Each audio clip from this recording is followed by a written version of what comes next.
Nagising ang lalaki at nakita ang kanyang sarili, na nakatali sa isang upuan ng pagbitay ng isang eye judge, na siya mismo ang nagdisenyo. Chris Raven, ngayong araw, ikaw ay inihaharap sa korte, dahil sa kasong pagpatay sa iyong asawang si Nicole. Batay sa mga ebidensya, ang posibilidad na ikaw ay nagkasala ay 97.5%.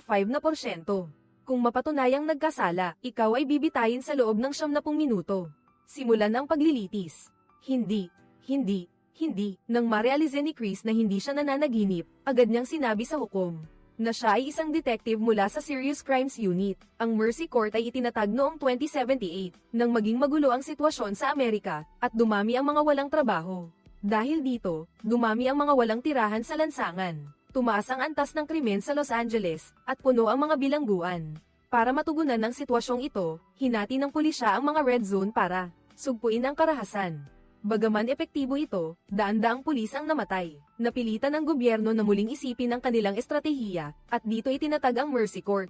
Ito ay dalubhasa sa paglilitis ng mga seryosong marahas na krimen. Ang hukom, hurado, at mga tagapagpatupad ng batas ay lahat pinangangasiwaan ng AI.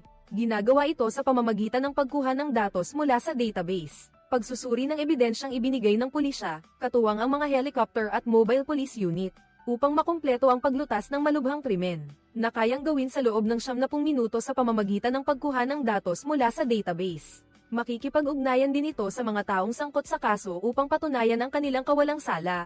Kung hindi nila mapatunayan ang kanilang sarili, direkta silang bibitayin. Ang mahabaging hukuman matapos itong ipatupad.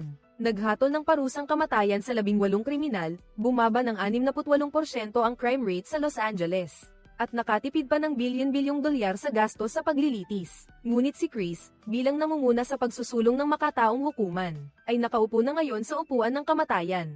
Dahil patuloy na itinatanggi ni Chris ang kanyang krimen, agad na naglabas ng video si Judge Maddox. Sa video, nagmamadaling pumasok ang mga pulis sa bahay ni Chris. Natagpuan nila si Nicole na nakahandusay sa sariling dugo at agad siyang binigyan ng paunang lunas ng mga paramedic. Tinanong ng pulis na nasa malapit si Nicole kung sino ang gumawa nito. Pakiusap, iligtas ninyo ang aking ina.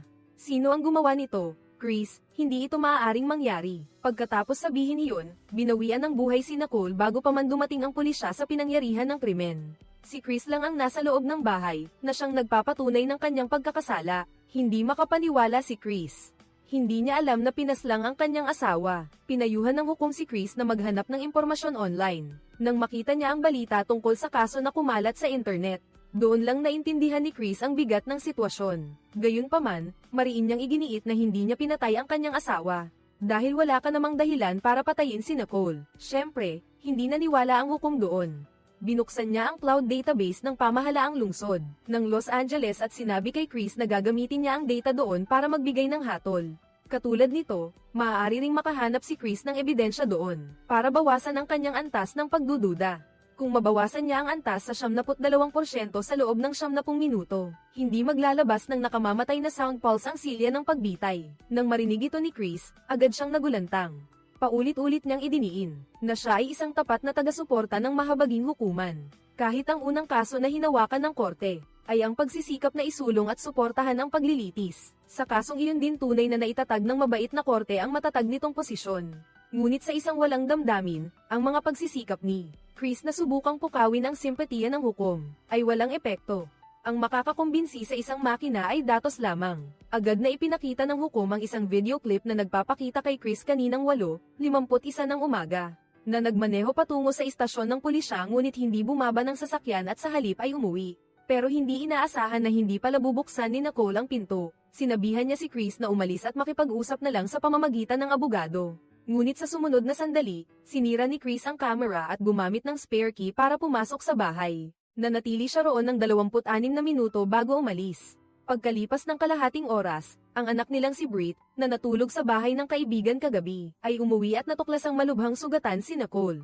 Kinumpirma ng forensic examination. Nasa loob ng panahong iyon, si Nicole ay sinugatan ng isang lalaking kanan right-handed, at si Chris ay isang kanan. Matapos arestuhin si Chris, nakitaan ng dugo ni Nicole ang kanyang mga damit sa pagsusuri. Pagkatapos, sa blood test kay Chris, natuklasang ang alcohol level sa kanyang dugo ay umabot sa 0.16. Nagmamadaling itinanggi ni Chris na uminom siya ng alak at sinabing nagsisinungaling ang hukom. Ngunit nilinaw ng hukom na ang eye program ay nakaprograma para hindi magsinungaling. Sa katunayan, hindi rin siya nagsisinungaling. Pagkasabi nito, binuksan niya ang surveillance video ng bar. Noong oras na iyon, umiinom si Chris sa counter nang makatanggap ang pulis ng ulat na sinaktan niya ang kanyang asawa. Nang tangkain siyang dalhin ni Chris sa presinto, bigla niya itong inatake. Sinubukan pa niyang agawin ang sasakyan ng isang dumadaan para tumakas. Mabuti na lamang at agad siyang hinabol ng pulis at pinatulog. Pagbalik sa kasalukuyan, malinaw na ang ebidensya. Sinabi ulit ni Chris na hindi niya matandaan na nakapunta na siya sa bar. Ang hukom, bilang isang ay may napakalinaw na kakayahang mag-isip ng lohikal. Tinanong niya si Chris kung bakit siya umuwi pagkatapos pumunta sa istasyon ng pulisya. Dahil ba sa alak o dahil sa kanyang anak na babae, sa ilalim ng dobleng pressure ng pagkalasing at pagpatay sa kanyang asawa. Agad na bumagsak ang espiritu ni Chris.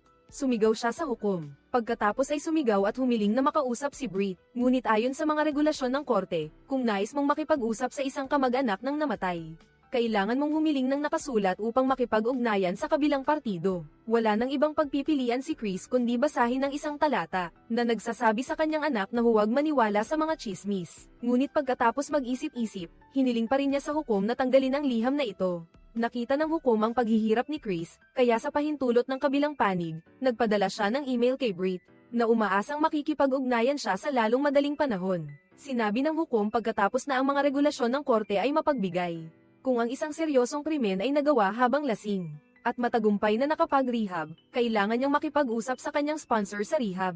Noong tinawagan ng hukom si Robert, hindi lang siya ang alcohol sponsor ni Chris, kundi katrabaho rin siya ni Nicole na nakaalam na uminom na ulit si Chris. Lubhang nagalit si Robert at tinanong kung pinatay ba niya si Nicole dahil sa kalasingan. Nagmamadaling nagpaliwanag si Chris na hindi niya pinatay ang kanyang mag-ina, at sinabihan si Robert na sabihin sa hukom ang mga detalye ng masayang pagsasama nila ni Nicole. Ngunit direktang pinutol ng hukom ang tawag dahil ang sponsor ay maaari lamang magbigay ng paliwanag tungkol sa pag-inom muli, hindi tungkol sa masayang pagsasama na pilit na pinapatunayan ni Chris. Alam na ng hukom ang lahat mula sa database. 25 taon na ang nakalipas, nagsimulang mag-date sina Chris at Nicole. 3 taon pagkatapos nito, nagpakasal sila, nagkaroon ng anak, at naging payapa at masaya ang kanilang buhay. Ngunit isang araw, biglang nagbago ang ugali ni Chris. Nagsimula siyang makipagtalo kay Nicole, at ngayon ay umabot na sa punto na kailangan nilang pag-usapan ang diborsyo. Sa nakalipas na kalahating taon, sa pamamagitan ng detalyadong talaan ng mga pag-uusap ni Nicole sa kanyang pamilya at mga kaibigan, 57 beses nawalan ng kontrol sa emosyon si Chris. Narinig na sinabi ni Chris na mahal niya ang kanyang asawa. Agad na pinabulaanan ng hukom ang tinatawag na pag-ibig ng tao, na isa lamang pisikal na penomenon na dulot ng dopamine, oxytocin, at serotonin na magkasamang kumikilos. Ang galit, sa katulad na paraan, ay isa ring pisikal na reaksyon. At ang ganitong uri ng emosyon ay madaling makapanaig sa anumang damdamin. Kahit pa totoong minahal ni Chris si Nicole, hindi ibig sabihin nito na hindi siya mawawalan ng kontrol, at gagawa ng karahasan. Idinahilan ni Chris na ang kanyang pabago-bagong ugali ay namana sa pamilya. Gayunpaman, hindi pinansin ng hukom ang bagay na iyon. Nagpatuloy siya sa pagpapalabas ng isa pang video kung saan kinakausap ni Britt ang kanyang kasintahan. Ang tatay ko ay naging mapanganib kamakailan. Sana hiwalayan na ni nanay si Chris sa lalong madaling panahon. Agad na nagulat si Chris. Matagal na niyang sinusubaybayan ang social media account ng kanyang anak. Hindi pa niya nakita ang video na ito. Walang emosyong sinabi ng hukom. May 2 social media account si Britt. Mukhang ayaw niyang malaman ni Chris ang kanyang maliit na sikreto. Pagkatapos, biglang tumawag si Britt sa video call. Umiyak siya at inulit, patay na si nanay. Pagkatapos, sinimulan niyang tanungin ang kanyang ama kung bakit siya nasa bahay noon. Walang oras si Chris para ipaliwanag ito. Sinabi lang niya na nagkakamali rin ang mabait na korte. Sinubukan niyang ipaliwanag, ngunit sa sumunod na segundo, kinuha ng kanyang biyenan ang telepono at pinutol ang tawag. Pinaalalahanan siya ng hukom na nauubos na ang oras. Ngunit si Chris, bilang tagapagtatag ng Court of Mercy, natural na nauunawaan ang loika ng hukom. Sa katunayan, matagal na niyang ibinigay ang kanyang hatol mula nang mahuli si Chris. Nang makita ang damdamin ni Chris na muling nawalan ng kontrol, agad na pinalaki ng hukom ang timer, at muling hiniling kay Chris na patunayan ang kanyang kawalang sala. Kung hindi, mawawalan ng anak niya ng ama at ina sa loob ng isang araw. Tinamaan ng pahayag na ito ang kahinaan ni Chris. Nag-isip siya ng matagal at sinabing tawagan ng hukom si Diallo. Sa panahon ng paglilitis sa mapagmalasakit na korte, ang mga akusado sa mabigat na krimen ay maaaring makipag-ugnayan sa sinumang sangkot sa kaso. Anumang oras, kaya agad itong ginawa ng hukom. Sa oras na ito, si Diallo ay nasa pinangyarihan ng krimen, nahaharap sa mga pagdududa ni Diallo. Hindi na rin nais ni Chris na magpaliwanag pa. Sinabihan niya ang babae na pumasok na sa loob ng bahay. Pagkatapos ay agad niyang ipinalabas ang mga dokumento ng crime scene na itinago ng pulisya. Ipinahayag ni Diallo na kaya niyang tumulong, ngunit kung ang ebidensya ay laban kay Chris, hindi siya mag-aalinlangang sabihin ang totoo dahil ang katarungan ay nangangailangan ng ganap na katapatan. Matapos pumayag ni Chris, agad na kumilos si Diallo. Ginamit niya ang kanyang telepono upang i-scan ang mga gamit sa loob ng bahay. Batay sa mga larawang kuha ni Diallo, gumawa ang hukom ng isang buhay na simulation. Sa data ng scan sa crime scene, makikita ang mga piraso ng klorera sa tabi ng hapagkainan. Marahil ay depensa lang ni Nicole sa sarili nang makita ni Chris ang bakas ng sapatos sa dugo. Pero ang bakas ng sapatos na ito ay gawa ng natarantang si Britt. Pagkapasok ni Diallo sa kusina, nakita agad ni Chris ang mga basag na plato sa kusina.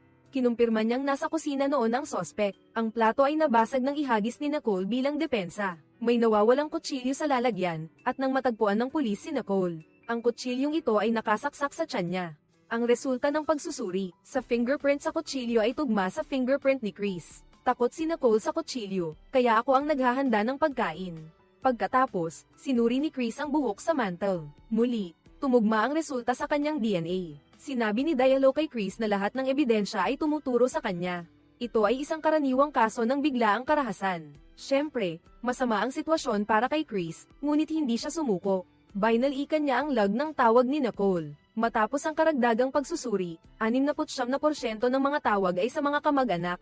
Ang iba ay karaniwang nakikipag-ugnayan sa mga kasamahan. Ang investigasyon ay napakakomplikado rin. Biglang naalala ni Chris ang gabing nag-away sila ng kanyang asawa. Nagpadala si Nicole ng mensahe sa isang tao. Agad na nagsagawa ng investigasyon ang hukom. Ngunit walang nakitang log ng tawag. Walang din namang palitan ng mensahe.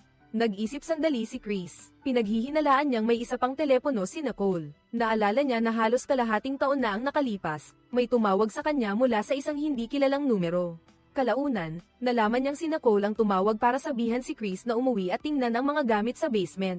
Wala pang 10 segundo, nakita ng hukom ang call log na ito at tinawagan ang numero. Maya-maya, nasa crime scene na si Diallo. Narinig niya ang pagtunog ng telepono sa loob ng kotse ni Nicole. Agad niyang binali ang salamin at kinuha ang telepono. Binuksan niya ang Bluetooth at inilagay ang dalawang telepono ng magkatabi. Pagkatapos ng pagsusuri ng natuklasan na ang teleponong ito ay isang disposable phone na binili sa black market. Hindi ito konektado sa cloud data ng lungsod, kaya hindi ito matukoy ng hukom sa pagsusuri ng log. Nang tawag ng disposable phone na mayroon lamang isang numero, na isa ring black market number. Agad na sinimulan ng hukom ang paghahanap sa telepono. Nalaman niyang patay na ang telepono, ngunit hindi sumuko ang hukom. Agad niyang ginamit ang isang espesyal na paraan para i-activate ang telepono. Sa loob lamang ng ilang segundo, natagpuan ng hukom ang eksaktong lokasyon ng telepono. Mula sa black market, inutusan niya si Diallo na maglakbay sa pamamagitan ng pribadong jet. Gamitin ang pinakamabilis na bilis upang makarating sa lokasyon ng teleponong iyon. Pagkatapos ay binabati si Chris, ang iyong hinala ay matagumpay na nabawasan sa 96.7%. Agad na umalis si Diallo na nakasuot ng bulletproof vest, dahil ang lugar kung nasaan ang black market phone ay isang red control zone. At ang hukom sa oras na ito ay hindi rin idle. Mabilis na nakumpirma ang eksaktong lokasyon ng telepono. Natuklasan na ang may-ari ng telepono ay sinusubukang mula sa likod na pinto. Tumakas mula sa gusali, mabilis na pinabilis ni Diallo at ipinagbigay alam sa mga kasamahan na harangin. Nakagawa ng paglabag sa pinto at nakitang tumakas ang sospek. Naghiwalay sina Diallo at ang kanyang kasamahan para habulin ito habang pinalipad ng hukom ang drone. Sinuri nila ang buong gusali sa tulong ng kanilang pagtutulungan. Matagumpay nilang nahuli ang sospek at agad na niskan ng hukom ang mukha nito. Natuklasan na ang sospek ay si Burke, ang sous chef ng isang malaking hotel. Siya ay 2 beses nang iniimbestigahan dahil sa hindi pagbabayad ng upa at panluloko sa social welfare. Sa harap ng pagtatanong ni Diallo, naging sobrang agitated ni Burke at lalo pang nagalit nang makita si Chris. Dahil sa pangungumbinsi ni Hukom Burke na alam na walang saysay ang lumaban, inamin niya ang tungkol sa kanila ni Nicole. Nagkakilala sila sa palengke. Mula noon ay madalas na silang magkita, at nang malaman ni Nicole na chef si Burke, linggo-linggo na siyang bumibisita sa malaking hotel. Gusto niya ang pakiramdam na pinagluluto siya ni Burke. Ayaw na itong pakinggan ni Chris kaya agad niyang ipinakuha ang CCTV ng hotel. Natuklasan na noong panahong nasugatan si Nicole, abala nga si Burke sa pagluluto sa kusina. Maaari rin siyang patutuhanan ng ibang mga chef. Mukhang hindi talaga si Burke ang salarin, pero naniniwala si Burke na si Chris ang totoong salarin. Sinigawan niya si Chris, na kung nakapaglaan lang sana siya ng mas maraming oras kasama ang kanyang mga mahal sa buhay. Paano pa magkakaroon ng matinding alitan kay Nicole? Sa huli, dinala ni Diallo si Burke sa istasyon sa kasong paghadlang sa katarungan. Ngunit dahil naalis ang hinala kay Burke, ang antas ng hinala kay Chris ay muling umakyat sa 78%. Tinanong ng Wes si Chris kung dahil ba nakita niya si Nicole, na may kasamang iba kaya niya ito pinatay. Si Chris, bagamat nalulumbay, ay iginiit pa rin na hindi niya pinatay ang kanyang asawa. Matapos ang ilang sandali ng katahimikan, dahan-dahan siyang nagsalita, pagkatapos niyang sabihin ang totoong dahilan ng kanyang malaking pagbabago. Noong araw na iyon, siya at ang kasamahan niyang si Ray ay nagpapatrolya. Habang normal na nagtatrabaho, nakita nila ang isang kainahinalang sasakyan na nakabangga at tumakas. Hindi ako makapag-usap ngayon, Nicole. Kausapin mo na lang ang asawa ko.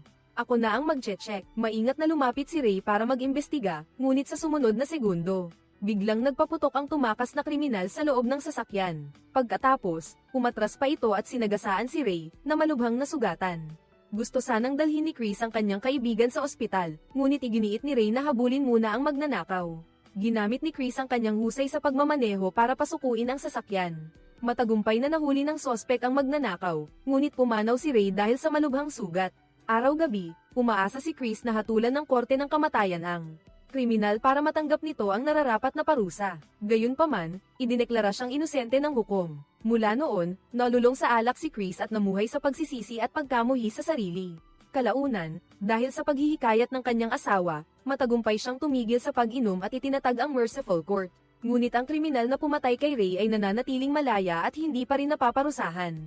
Pagkaraan ng isang taon, nagsimula siyang uminom muli. Ang relasyon niya sa kanyang asawa ay lumala. Hanggang ngayong umaga, nagmaneho si Chris papunta sa istasyon ng pulisya. Nalaman niyang nawala ang alak na itinago niya sa kanyang sasakyan. Agad niyang napagtanto na kinuha ito ng kanyang asawa kaya umuwi siya. Nang malaman ni Chris na itinapon ni Nicole ang alak, agad siyang nagalit. Nakipagtalo siya sa kanyang asawa at binasag ang paboritong klorera ni Nicole. Kaya naman, may dugo ng kanyang asawa sa damit ni Chris. Hindi na matandaan ni Chris ang mga sumunod na pangyayari. Baka nga napatay niya ang kanyang asawa. Nalunod si Chris sa pagsisisi at handa na sanang umamin sa kasalanan. Agad siyang pinigilan ng makatuwirang hukom. Sinabi nito na madaling umamin at madali ring tapusin ang buhay sa kawalan ng pag-asa. Hindi mo ba gustong malaman ang katotohanan bago ka mamatay? Doon lang muling nagkaroon ng lakas ng loob si Chris na lumaban. Nagpasya siyang ayusin muli ang mga ebidensya mula sa simula. Alam niyang ang sospek sa pagpatay ay kadalasang malapit sa biktima, kaya ipinatawag niya sa hukom ang lahat ng taong nakipag-ugnayan si Nicole sa buong buhay niya, at hinati niya ang mga taong ito sa dalawang malaking grupo.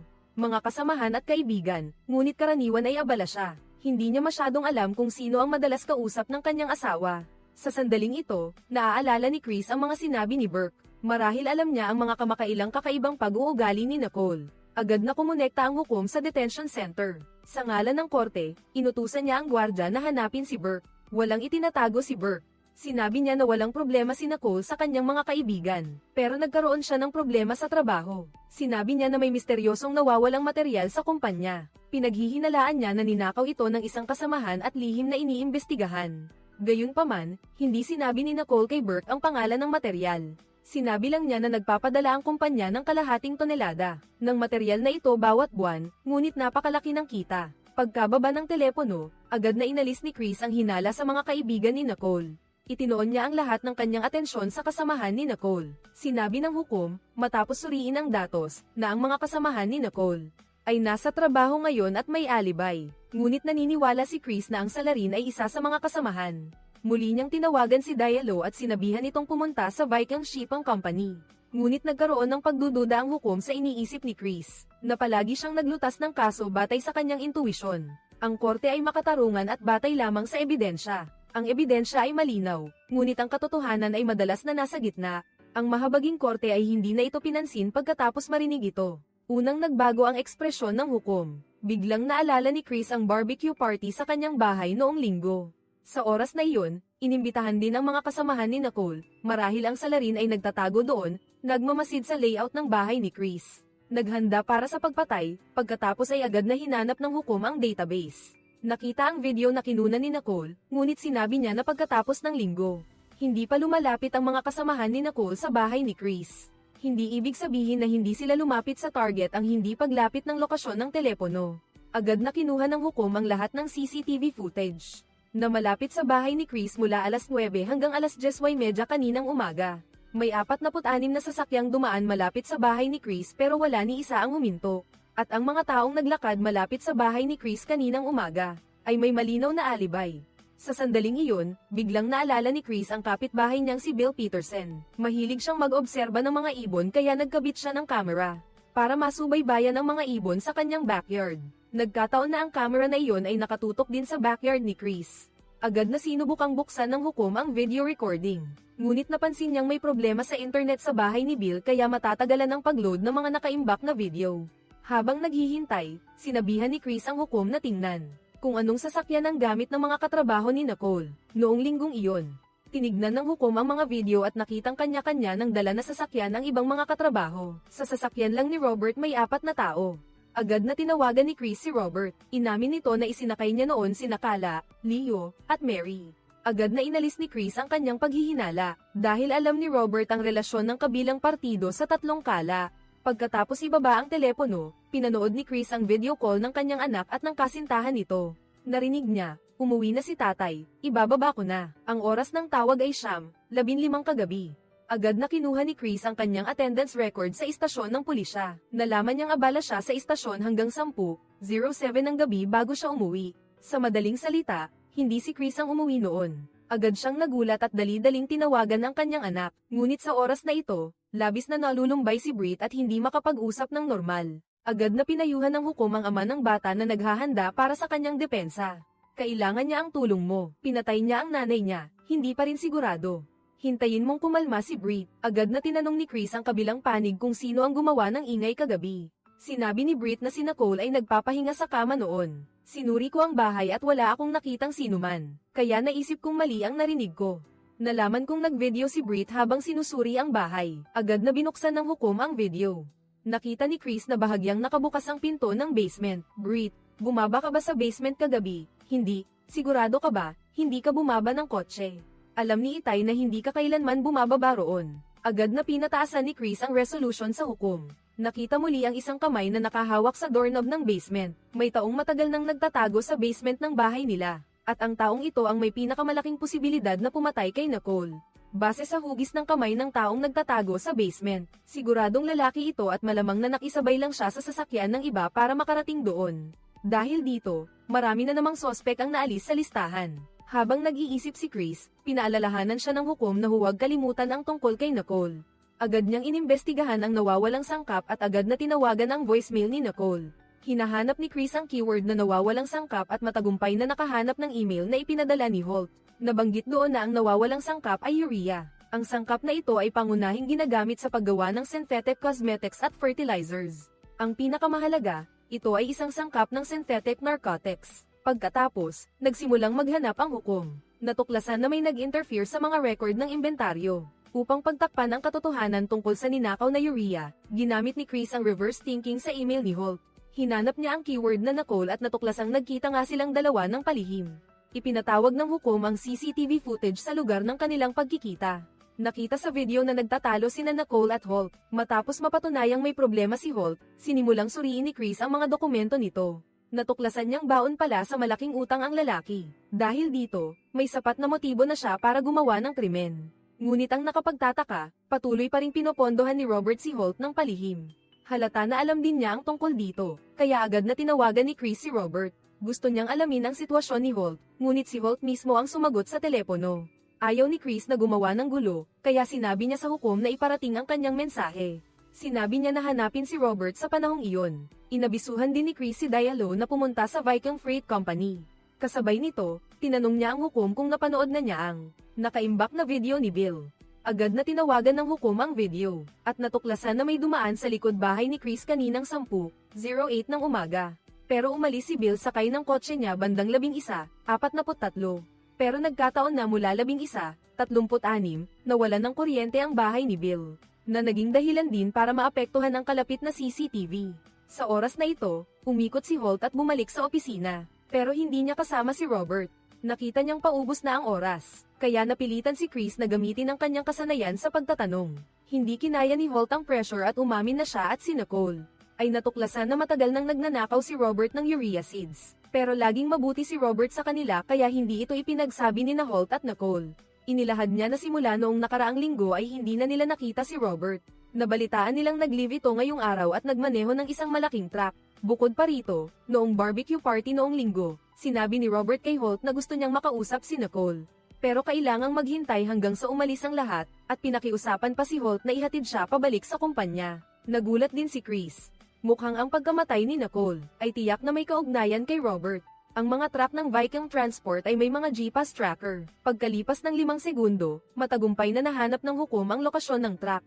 Agad ipinaalam ni Chris kay Diallo ang pagbabago sa plano, na pumunta sa lokasyon ng truck para arestuhin si Robert. Sa parehong sandali, nakita ng hukom ang footage ng sasakyan ng kapitbahay ni Bill sa surveillance video. Ipinakita ng video na kaninang 11:59 ng umaga, nagmaneho si Bill patungo sa mall, at kalahating minuto pagkatapos, lumabas nga si Robert mula sa trunk. Agad bumaba ang antas ng hinala ni Chris sa 93.4%, ngunit mas mataas pa rin ito sa 72%. Tinanong ni Chris ang hukom kung bakit napakataas pa rin ang antas ng hinala. Nagpapasya rin ba ang hukom batay sa intuwisyon na pinatay niya si Nicole? Bakit hindi ako gumana ng ganoon? Bakit mo sinabi yun kay Britt? Hindi ko kaya. Hindi ako pinahintulutan. Muntik nang bumagsak ang sistema. Hindi na rin nagtanong si Chris. Sa halip, inabisuhan niya ang pulisya na makipagtulungan kay Diallo. Mabilis na dumating ang pulisya sa bahay ni Robert, ngunit wala siya at ang kanyang truck. Mukhang maaga niyang tinanggal ang GPS device. Natatakot ako na pinalitan na rin niya ang plaka ng sasakyan. Samantala, kinailangan ni Dr. Chris na abisuhan si Diallo. Sinabi niya sa kanya na gamitin ang pinaka-primitive na paraan, na kung saan ay ang pagpapakilos ng isang malaking bilang ng mga pulis. Hinahanap ang truck ng Viking Transport. Sa puntong ito, nakita ng isang pulis ang isang punit na litrato. Ang kalahati ng taong nasa litrato ay si Robert noong bata pa siya. Ngunit may kakaibang pakiramdam si Chris, kaya sinabi niya sa hukom na hanapin ang database. Sinusubukang ibalik ang litratong ito sa kabilang panig. Natuklasan ng pulisya sa pamamagitan ng kalapit na CCTV camera na si Robert ay paulit-ulit na lumalabas-masok sa maliit na bahay sa likod ng kanyang bakuran. Agad silang sapilitang pumasok at natuklasan ang mga sopistikadong kagamitan para sa paggawa ng kemikal. Mayroon ding mga tinanggal na plaka at urea, at maging isang teroristang handbook, sinabi ng hukom kay Chris. Ang handbook na ito ay naglalaman ng mga pamamaraan para sa paggamit ng urea at acid nitric upang makagawa ng malakas na pampasabog. Agad na binuksan ni Chris ang software ng pamamahala ng transportasyon ng Viking. Naghahanap ng keyword na nitric acid.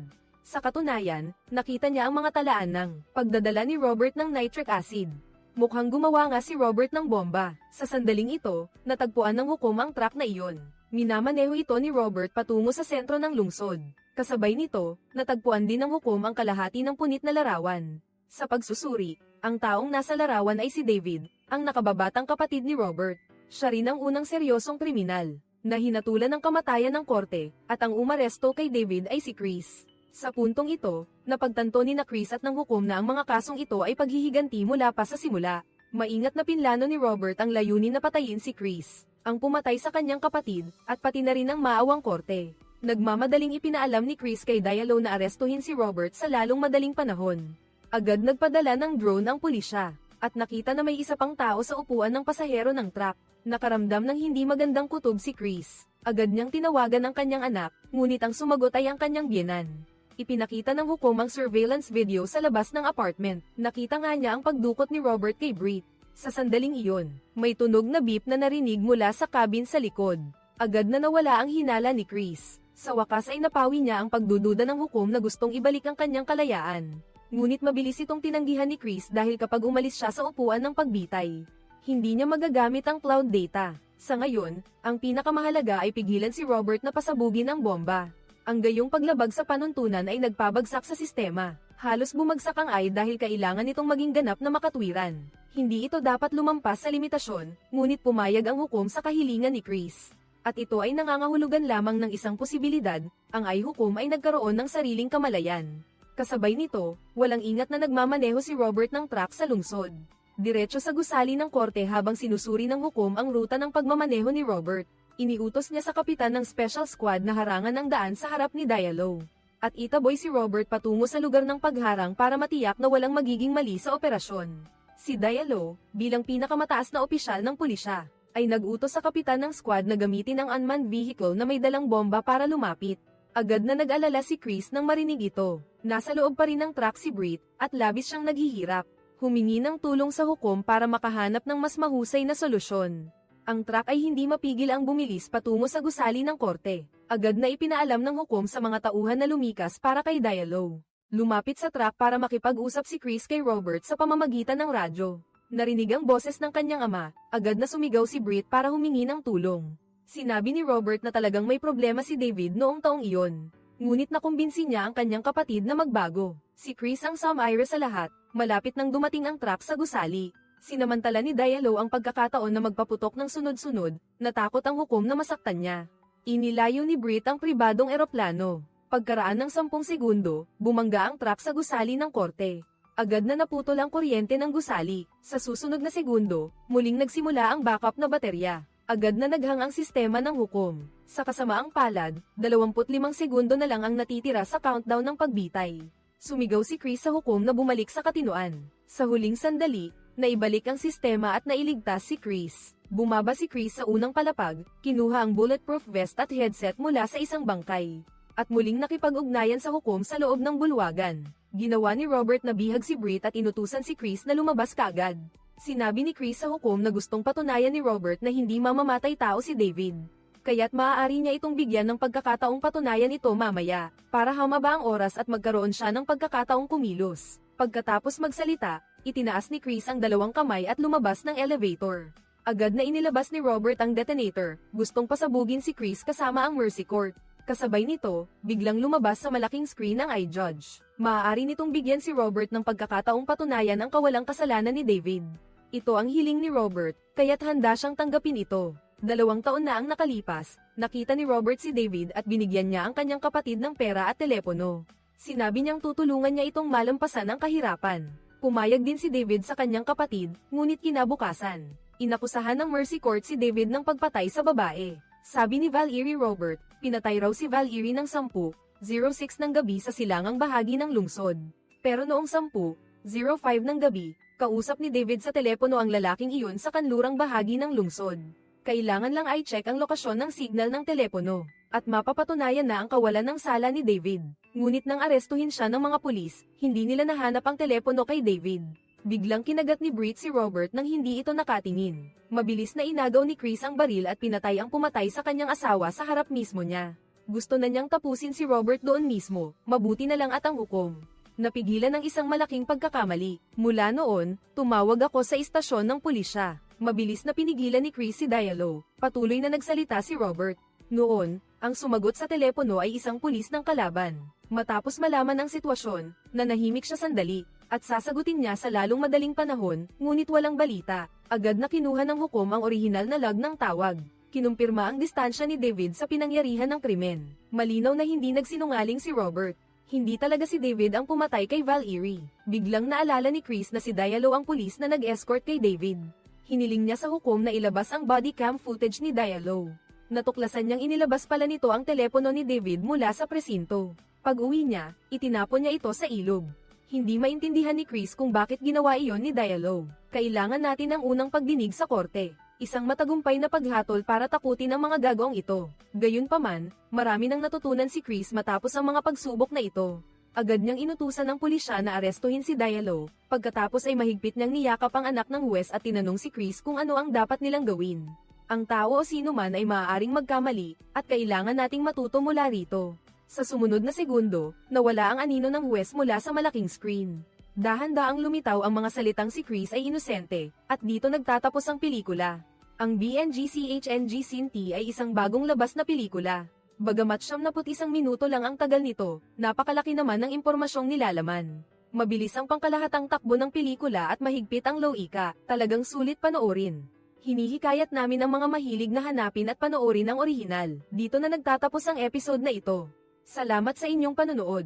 Paalam at magkita-kita tayo muli.